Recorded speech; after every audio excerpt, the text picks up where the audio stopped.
Yo, what up everybody? It's your boy the Kryptonian saying here, bringing you a review for One Piece chapter 278. Looks like Ace caught a break, man. You know, I thought maybe Ace was gonna bite the bullet, okay? And the reason why he can't fucking swim. They threw him in the water, you know? I thought that was it. Apparently his body washed up the stream and some damsel found him and is pumping the water out of his lungs.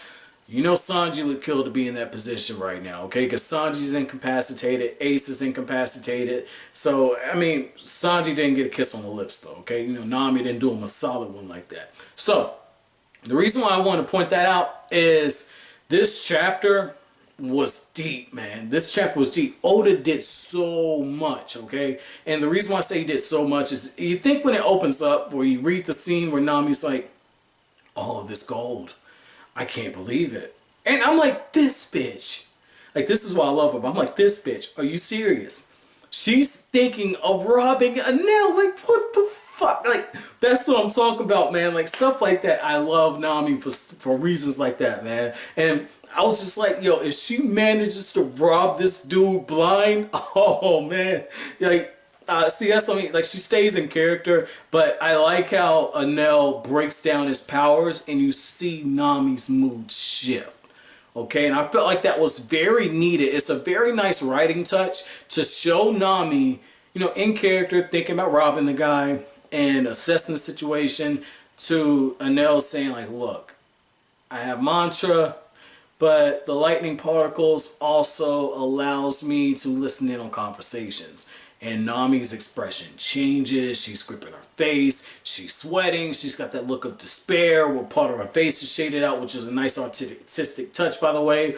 And Enel is just trolling. And I feel like he brought her along or allowed it because some part of him gets off on the torment. You know, what it really reminds me of, and I might have the story a little mixed up, but, you know, a friend of mine was telling me a couple of years ago about Vladimir Putin, right? And apparently there was some type of prime minister who went to like a meeting with Putin, and what Putin did, he knew this woman had a fear of dogs, right? And so he had two big ass Rottweilers on either side of him while he's negotiating with this woman, okay? And it was a woman, it was either a woman or it was a man. I can't remember who it was, but I remember it was some type of prime minister or something. And Putin used that terror tactic to get everything he wanted with whatever he was negotiating for. And you know the guy gets off on shit like that, okay? And so it's like Enel did the same thing. It's like, she's scared of me and I can use that for entertainment, okay? And I can also find out whatever the hell she's got going on. Because in the back of his mind, he did say that 5 combatants would be eliminated and she would fall into that. So in the back of my mind, I think he's just like, I'm going to fulfill my own prophecy and I'm going to take this bitch out whenever. Because he never called the game off. And I feel like that's important. He never called it off. And there's still time within that. So I guess my ticking clock thing was a little wrong. Because technically, you know, the game was still going on. So there was a ticking clock. That's on me. So with that being said, what also stood out on that was Enel says, you do know what the face of somebody who understands that they've lost their footing looks like, right? And he's letting Nami know, like, I know you're going to betray me and this whatever. And I'm really curious to know, because he has that lightning ability. I'm curious to know if some kind of way, if he's not able to kind of pick up on the changes of the electrical impulses in Nami's body. And if that's the case, because she was thinking about how she could get off the ship and saying, if I don't get off now, but then she says, well, the island will be destroyed. The electrical impulses in her body should have been changing. I wonder if Enel was able to pick up on that, which is why he decided to troll her. I might be overhyping this dude, okay? And I might be overthinking the extent of his abilities, but I've come to respect Achiro Oda just like I do Togashi, in that you can't really overthink strategy and just how well thought out these chapters are, these characters are, simply for the reason that what we are seeing is some very methodical writing. Everything kind of leads in. So let me know, does that fall under Enel's powers, or is that just something, was that the writer in me kind of coming out saying, damn, that would be a nice way to explain it? Let me know. So the next part of this chapter is we see Conis, and she gets like the award for my favorite scene in this chapter. I know you're like, damn, you were like geeking out over the whole Nami thing. Like she's gonna rob this dude blind. And no, the reason why Conis gets my stuff, right? The award for this chapter is Oda uses Conis where she is telling everyone like, no, the kami Enel, he is going to destroy the island, get to the edge of the clouds, we have to get to the blue sea, and people are throwing rocks at her. You know, she's picking up the flame bazooka, threatening the green berets, not the green berets, the white berets, and she's actually taken out a few of them, and she's firm in her conviction. She's talking about how a former soldier told her the truth, one that escaped, and told her the truth, and how her father sacrificed everything and stood up against Enel, and she flat out says, I don't believe in the God. And just to see that and to watch how everyone's throwing the rocks at her, right away what pops in my head was like Oda, throughout this chapter, and not this chapter, this arc, he's had different religious aspects, and in this case, she is the black sheep, okay? Like, she's the person who used to be part of the religious cult. Or, now I won't even call it a cult. I'm just going to blanket this and say all religion, okay? Like, she used to be a believer in this religion. And you can just pick one. Any other religions out there. She used to be a believer. And she got enlightened. She realized whatever she had believed in, she had a coming to Jesus moment. I'm not... pun not intended, but she had a coming to Jesus moment, and she realized that the stuff that she had, believed before, it doesn't apply. And now she's making her stand. And I feel like that's Oda's way of kind of having that on there where there is some type of pushback.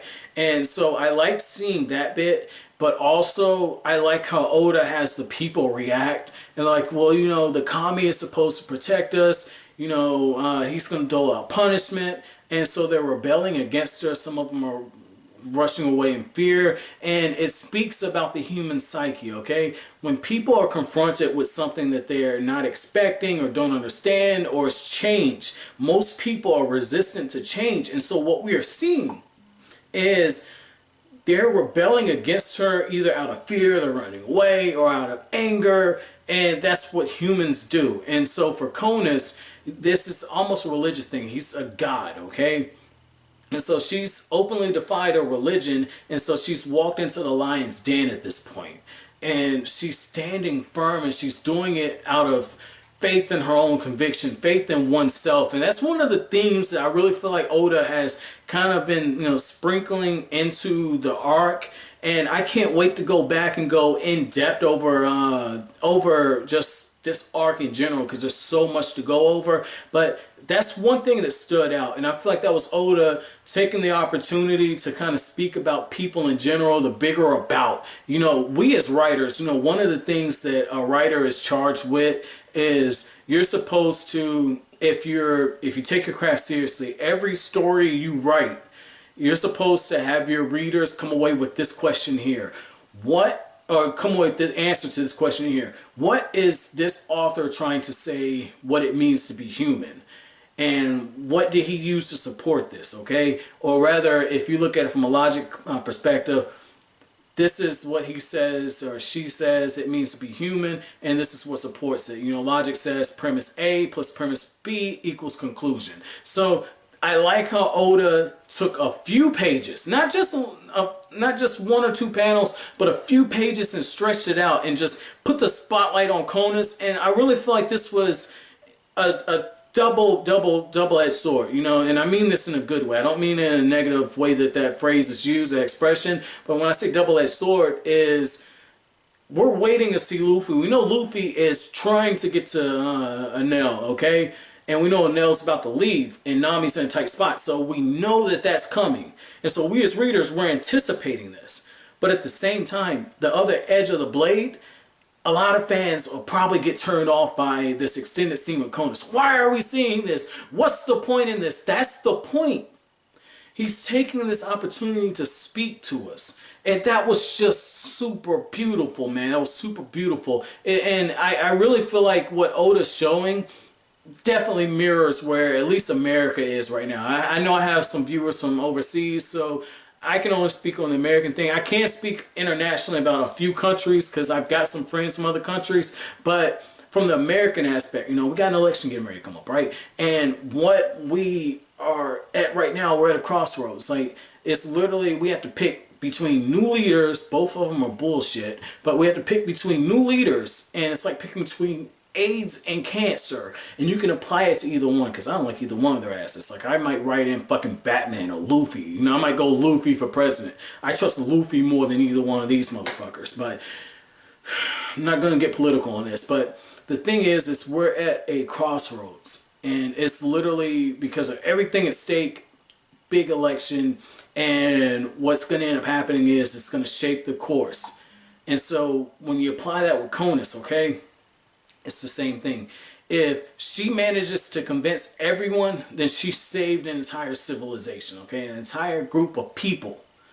But if she doesn't, if they decide to stay where they are, if they decide to go against her, because Conis represents change, if they decide to go against her, then they're walking into their own doom.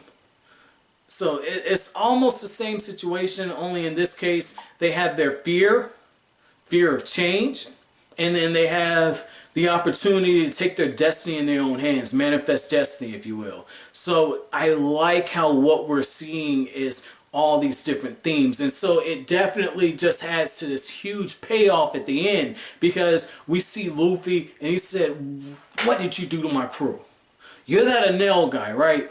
What did you do to my crew?" And I like how it just ends right there. That was some real beautiful stuff right there. So I'm really hyped to see the fight. But at the same time, I wish this arc would just last a little longer, because there's so many gems in this arc. Like, I know some of you guys are like, man, you know, Sky P, when you get there, you know, channel, you know, you're gonna get more One Piece views, yada yada yada. And then some of you guys are like, oh, this is boring as hell. The next arc is what you want. I believe it's Water 7. That's the arc you want to get to. And it's like, nah, man, like this is that arc for me, because there's so many gems in it. And I really feel like we are seeing Oda's best writing right here, because there's so many religious themes and just so many different speakdoms on civilization, on life, on people, so many metaphors. This was beautiful. So as always, guys, my chapter question, I'm going to kind of keep it simple.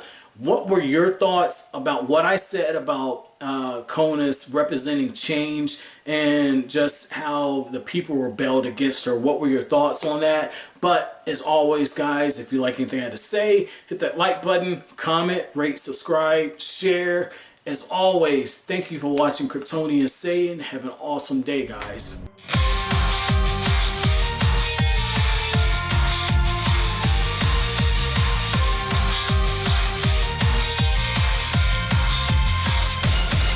How you